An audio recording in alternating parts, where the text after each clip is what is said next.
Tsangjia makes the characters. How did Chinese characters first appear? Various peoples of the world have different legends about the origin of their languages and scripts. For example, the Egyptian sacred script was created by Thoth, the god of knowledge. The Sumerian cuneiform was created by Nabal, the god of fate. The Indian Promethean script was created by Brahma Earth, and so on. Among the legends about the origin of Chinese characters, the one that Tsangjia made the characters is the most popular. According to legend, in ancient times there was a river called Cangjie, along which lived a tribe that made its living by farming and fishing. The leader of the tribe was Tsangjia. It is said that Tsangjia was born with 4 shining eyes, which were different from those of ordinary people. Since he was a child, Tsangjia was good at tracing and drawing. One day, Tsangjia was playing with his buddies by the river Cangjie when a giant turtle suddenly emerged from the river. The partners were frightened and fled, but Tsangjia drew the shape of the giant turtle on the sand calmly. It turns out that the giant tortoise has lived for more than 1,000 years, and has become a spiritual creature because of the aura of heaven and earth and the essence of the sun and the moon. He took a closer look and saw that Tsangjia was well born, with 2 pairs of eyes shining, so he was very pleased and said, "Heaven has given you a very noble face, and you will be entrusted with important tasks. Now there is a sage ruler, named the Emperor. You can join him in the future, will become a great talent." After saying that, the giant turtle dived into the water and disappeared. Later, when the Cangjie River flooded, the tribesmen had to leave their homes to find another way to live. Tsangjia remembered the words of the giant tortoise and found the emperor. At first, the emperor only assigned him to record the number of livestock and the amount of food.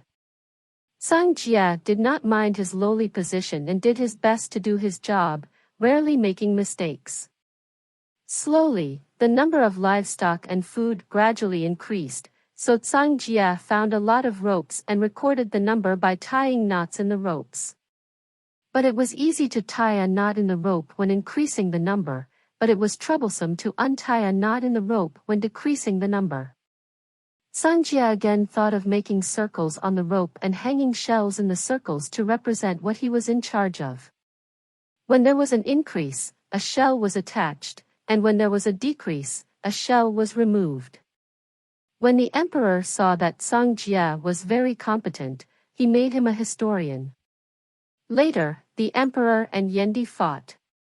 As the knotted ropes recording historical facts became illegible due to age, Tsangjia made a mistake in providing historical facts to the emperor based on these knotted records, causing the emperor to be rude in the border negotiation with the Yendi. This incident struck Tsangjia so deeply that he resigned from his official position and locked himself up in his house, determined to work out a way to record things in detail. Tsangjia pondered it every day, without thinking about tea and food, and still came up empty.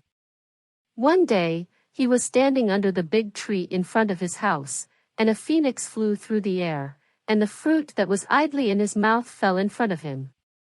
Tsangjia picked it up and took a closer look and found a pattern on it that he had never seen before. At that moment a hunter passed by and told Tsangjia that it was a hoofprint of a fierce beast as stated in ancient books, different from those of other beasts, and the hoofprints of different animals in the world are all different from each other. Inspired by these words, Tsangjia traveled around the world, trekking through mountains and rivers, observing and thinking carefully about everything he saw, tracing the different shapes of the sun, moon, stars, birds, animals, insects and fish. After 99 days, he finally created writing. It is said that this creation was so astonishing that the heavens knew about it and gave a special rain of grain as a celebration. Tsangjia presented the characters he had made to the emperor, who was so pleased with them that he immediately summoned the chiefs of the 9 states to teach them the characters he had made. The chiefs of the 9 states then vigorously implemented the characters in their respective tribes and territories, and the people of the 9 states began to use them. This provided a great convenience to people's production, life and information exchange. Did Tsangjia really make the Chinese characters? We know that the oracle bone script is the earliest dated Chinese script that has been discovered. In the oracle bone script, a character is often written in different ways. If the script was really created by someone, why would this be the case? Moreover, in the oracle bone script, there is not even the word Tsangjia, so why would someone who created the script forget to create his own name? Therefore, the claim that Tsangjia made the characters is really doubtful. In fact, the writing of any nation was developed gradually from scratch and from few to many, and was never accomplished by the power of 1 or 2 people. It is likely that they organized and processed existing writing symbols, or created new characters to supplement them when they could no longer meet the needs of productive life.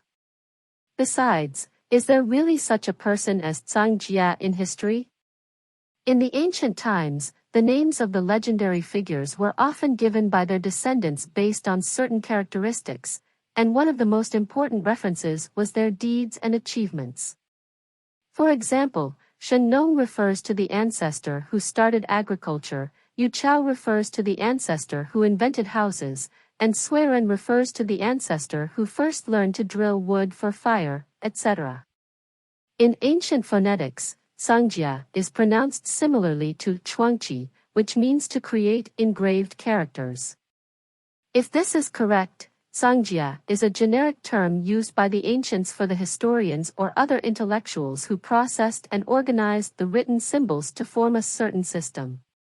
In other words, Chinese characters should be created by millions of ordinary people, and then sorted out by millions of unnamed Tsangjia together.